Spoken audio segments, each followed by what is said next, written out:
She was the first African American woman in the history of the United States to serve as a Speaker of a legislative body. She is the former chair of the Congressional Black Caucus. She has served the state of California as a congresswoman for more than 10 years. She is the recipient of the John F. Kennedy Profile and Courage Award. She is a former nonprofit leader and community organizer, and she is currently the front runner in the 2022 Los Angeles mayoral race. She is none other than Congresswoman Karen Bass, and she joins me for a one-on-one interview coming up next. Live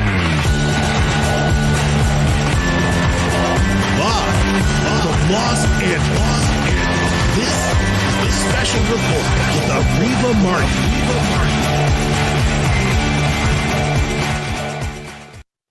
Good morning and welcome back to the Special Report, Congresswoman Bass. Such a pleasure to have you joining us today. Thank you. Thank you for having me on. Absolutely. There's so much going on that I want to talk with you about. I know I don't have all of your time because if I did, there's so many questions I wanted to ask you. But let's start with this one. Washington. So much going on in Washington, D.C. Senator Joe Manchin recently giving an interview to Fox News where he said that he will not support the president's Build Back Better, this historic piece of legislation. Were you surprised by this announcement by the senator, and did he mislead the president and the Congress? You know what? Yes and no. In a way, I was surprised only because he had been in such regular contact with the White House and with members of the House, and he absolutely had committed to the framework. And so for that, to me, it was just a matter of filling in the details. So I think that he caught us all by surprise in that respect. But then, Areva, no, I wasn't, because I think he's been pretty consistent in terms of it doesn't really matter. But the big mystery to me are the voters of West Virginia. Yes. He represents a state that is very poor, that has all sorts of health and social and economic issues. And the legislation, whether it was the child tax care, credit, substance abuse, housing, all of the things in that bill that would have directly helped his constituents, and why he turned his back on his own people and how he gets away with it. That's the part that's the mystery to me. Yeah, there's definitely trending this meme that shows how the state of West Virginia is like last or next to last in pretty much every important category, like you said, health, education. But yet he remains their senator, and he remains adamant about not moving forward, with his vote on this bill. So I'm wondering, as a member of Congress, you've been there, a decade or more. Should Congress be about peeling off a piece of the bill, so rather than trying to get it all accomplished, maybe doing just the child tax credit, or maybe just paid family leave to vote on something to give the American people leading up to the midterms? Is that a strategy Congress should be thinking? I do not believe that's a viable strategy. But here's, Areva, the root issue is the filibuster. So no, we can't divide it up, because then it would require 60 votes. The only way this was going to happen in the first place was to have it as part of a legislative process that only required 50 votes. And then, of course, the vice president would break the tie, and that would allow it to be law. So breaking it up is absolutely not a solution. I think the only solution here is either we change the filibuster and get rid of it, or we talk to Manchin and see if there's someplace else for him to go. And you said that you can't break it up. That's the reconciliation process, which was Right. to be used to get this bill passed. You don't see any portion of this bill that could get passed through reconciliation? No. No. Oh, through reconciliation, yes. But, there are very stiff requirements on reconciliation. Mm-hmm. And so that's why it would be difficult. Number one, we only have another bite at the apple. And so that's one more time that reconciliation can be used. But I have to be honest with you. I question all of these rules. Okay? I don't understand why we have any of these rules. We don't have these rules in the House. And, it's supposed to be because the Senate is a more deliberative body. But the truth of the matter is there is only one party that is interested in governing. The other party is only interested in stopping the ability of this administration to govern. Yeah, I want to ask you about some of the successes you've had in the Congress, and one is the George Floyd and policing bill. You were out front sponsoring that bill, gaining support, garnering support for the bill, and the bill actually got passed through the House. Again, got over to the Senate, stalled in the Senate. I know you worked very hard with some of your colleagues in the Senate, but just couldn't get the votes that it needed. There's a op-ed out this morning by a really prominent law professor, and he says that we should really think about changing our structure of police. We should think about it differently. We shouldn't focus so much on what the federal government can do, particularly given the state of our federal government, and we should focus more on what states and cities can do. And we know we've seen Gavin Newsom in the state of California sign into legislation some really significant police reform bills, including one that decertifies a police officer, which means that if you're a bad cop in one department and you get fired by one city, you can't just jump to another city in the state of California, another police department. Do you think that that's the right approach, that we should start thinking more about policing at the local level rather than, this piece of legislation you were so successful with in the House but stalled in the Senate? Well, I actually think that we have to do it all. Let me just reference the legislation because, and I appreciate you saying that we did accomplish it twice. We passed it twice out of the House, and it did stall in the Senate. However, Senator Booker and I now are working with the administration to say, what more can you do? And so we have not given up. And if there is an opportunity for the Senate to come to their senses, because again, we were not using reconciliation. We needed 10 Republican votes in order to pass it. But, one of the things that I've said to the activists that were on the street day in and day out in every state in our country, they had tremendous victories. Even though we did not get it on President Biden's desk, the changes to policing that have been made on a state level and on a local level have been significant. And so you don't abandon one strategy and just focus on the other. You continue on all levels. But so I think the activists were already doing that on the state and the local level, and I would encourage them to continue. No, that's an excellent point. And that's pretty much what the op-ed piece said is, look, we haven't lost this war just because that battle is stalled in the Senate. I do want to ask you about Erica Smith. She's a columnist for the Los Angeles Times, very thoughtful. She came out with a piece a week or so ago, a couple of weeks ago, where she interviewed some of the activists that you just talked about who were very involved in police reform work. And the question she really asked them was, did the activists lose the narrative? Because now, we've seen Governor Newsom, we've seen some Democratic mayors in California and other cities come out talking about increasing police budgets, increasing the number of police on police forces. And that looks very different than the conversations we were having and we saw those elected officials having just say 9, 12 months ago. And some of the activists, one of them in Oakland says, yeah, she thought that the narrative that when crime goes up, we need more police rather than we need more social services had kind of won the day. What do you think about that? Where do you think we are right now as a society, as we're seeing this rise in crime narrative that seems to be dominating the airwaves? Well, I do think that it's really important for all of us to acknowledge, and this is true of all of our communities, the primary thing anybody wants is to be safe. They want to be safe in their houses and they want to be safe in their neighborhoods. And when people don't feel safe because there have been crimes that have either impacted them or very high profile crimes that make them feel unsafe, we have to address that. And it's important that people be held accountable. So if you do a smash and grab robbery, you should be held fully accountable. The problem is every time we have the discussion, it's either black or white. It's this or that. And I don't think that you need to hand over your Bill of Rights and civil liberties in order to be safe. We can be safe and have justice as well. And so I know one thing that I am extremely interested in is significantly investing in prevention and addressing the social and economic problems that can sometimes lead to crime, for example, drug addiction. So let's address drug addiction. But if somebody commits a crime, you can't say, I'm not going to address that. Right. You have to do both.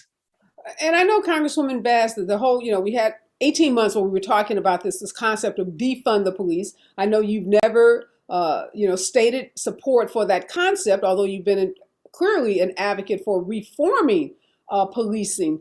You're going to be hopefully stepping into a very new and important role. I know you're running for the mayor of Los Angeles. That election is coming up in June of 2022. And one of the big issues that all of us who live in Los Angeles are confronted with right now is this narrative that crime, particularly property crime and some violent crimes, is on the rise. Have you thought about, and I'm sure you have, what's your approach going to be to how we make people in Los Angeles in particular feel safe? So let me go back just a bit on what we were talking about before and move into that. And so what happened over the summer, of this year, is that while we were pushing forward to reform, that's when we began to see an uptick in problems. And so law enforcement and Republicans use that to say that we need to stop talking about reform, that the reason why crime has gone up is because we've tied the hands of police, we've discouraged, we've demoralized them. We need to stop talking about this and go back to the way we were doing things before. We have to stop the pendulum from swinging from one extreme to the next. Right. And so you have to address crime. And that's what I was saying a few minutes ago. If somebody commits a crime, they have to be held fully accountable.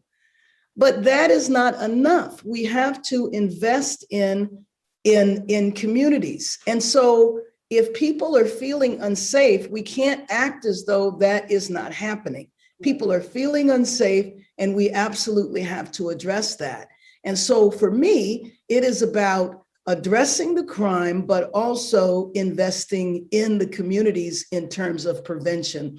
The other thing that happens, Areva, and I know you know this very well in your law practice, is that if you have a high profile crime and the people that are involved are African Americans, the response tends to be to blame the entire population of young Black folks. Right. And so right after the smash and grab, a couple of the high profile smash and grabs that happened, there were a group of young males, I don't know if they were men or teenagers, in a shopping mall. And basically the police shut the entire shopping mall down because they were suspect. Right. And so we have to figure out how to address crime without punishing entire populations, because that's what happens when you get into an unnecessary number of people being arrested, incarcerated, and on that pathway that didn't even need to go down that pathway because they weren't involved in the crime per se. But everybody then becomes suspect. And that's what we have to figure out how to do. I don't think you do that, in other populations, but that's why African Americans, when a crime is committed, rush to see who committed it. Because we know that if the person looked like us, then everybody is suspect or everybody is held accountable. And that's just inappropriate. And we can't keep doing the same things we've done before. So if you have these spikes, and that crime cycles up and down, right. That is the way our society functions, and probably most societies. So we can't just go from one extreme to the next every time there is a spike. But if people commit crimes, they have to be held accountable. And that message has to be very, very clear. Yeah, I'm so glad to hear you say that. I was reading that the incoming mayor in the city of New York is going to revert back to some of those stop and frisk policies that were a part of New York's really racist, horrible past. He says he's going to do it differently, and the jury is still out on that, but definitely any kind of practice or policy that targets or racially profiles any group is a throwback to an era that I think we've long since passed and hopefully won't ever see again, particularly in a city like Los Angeles. But there are people who are clamoring, Congresswoman Bass, for more police, saying we got to increase our police force by 10, 15, 20%. So if you were mayor tomorrow of City of Los Angeles, would you increase the number of police, or what, other than those preventative measures you talked about, what else would you do to address the crime problem? Well, I do think that, one, you need to understand what is taking place. Why is it taking place? For example, I'm meeting this week with the chief of police to find out, to look at the analysis, as opposed to reacting to the headlines, what is going on? And so historically, I have worked with the police to understand crime trends Is it a gang issue? What is happening in a particular neighborhood? What is going on? So I have that meeting this week. So I will look forward to seeing what the analysis says. If there is a problem, you address the problem. You can't shy away from that. No, absolutely. Your race could be historic if you win in 2022. You would be the first African American female mayor of the city of Los Angeles, one of the greatest and biggest cities in the history. I mean, in the country. And, you know, being a history maker isn't new for you. You made history when you were the speaker of the California state legislative body. But what is it else that you want voters to know about you? Something they maybe can't read in your bio, can't go to Wikipedia and find out. What's something that you want all voters to know? Well, I want them to know that I was born and raised in LA and that I have been working on some of the most difficult issues in our city for decades. Mm-hmm. And my commitment is to do whatever it takes to deal with the crisis that we have at hand, which I believe is a public health, public safety that really amounts to a humanitarian crisis. And we need to treat it like we would a natural disaster. It's a man-made disaster, but we need to treat it like a natural disaster where you pull out everything that you can, every power that you have. If it's a state of emergency, using all the emergency powers, because we had 1,500 people die on our streets last year. And we're talking about the issue of homelessness, right? Yes, I'm sorry. Yes. I'm talking about the leading crisis in our city today, which is 40,000 people who are unhoused, living in tents or other places around our city. Wow.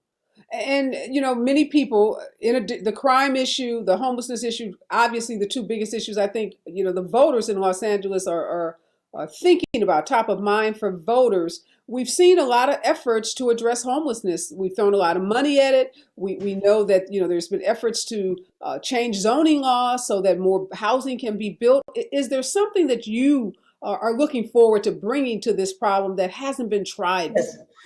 Well, I won't say it hasn't been tried, but what I do want to bring to the table are the relationships I have right now in Congress with the administration, as well as my experience in Sacramento. So it's not about, Areva, what I plan to do if I have the privilege of being elected. It's about what I'm doing now in working with Homeland Security, Health and Human Services, HUD right now to figure out what kind of relief I could bring to Los Angeles now.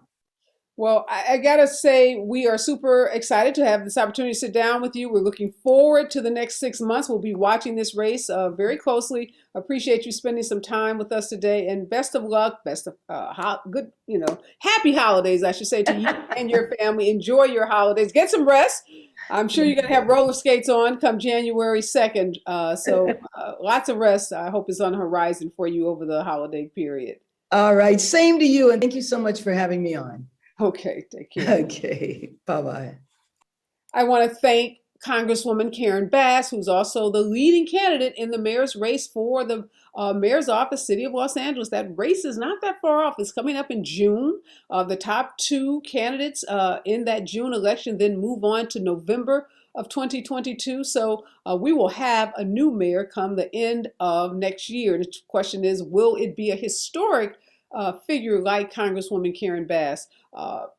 We'll be watching the race very closely. We'll have her back to talk about some of the pressing issues that voters in Los Angeles are thinking about, and really talk to her about how she's going to use that national experience that she has gained as a congresswoman to bring to some of the local issues that are top of mind for voters in Los Angeles. Some words to live by before I get out. They're very simple. Vote, vote, vote. Whether you live in Los Angeles and you're going to be voting for the mayor, or you are in any city or state throughout this country, there are going to be midterm elections coming up next year as well. Of course, the special report is going to be bringing you lots of information about those midterms, but it's never too soon to start thinking about voting, to start talking to your kids, your neighbors, your friends, your co-workers, your colleagues about the importance of voting. We're going to have some historic elections in addition to this mayoral election coming up next year, elections that can change the course of this country. And all of us, all of our voices need to be heard, and our voices are heard when we exercise our right to vote. So I want to leave that with you. Be safe out there, wear your mask, get your booster, and remember, we're all in this together.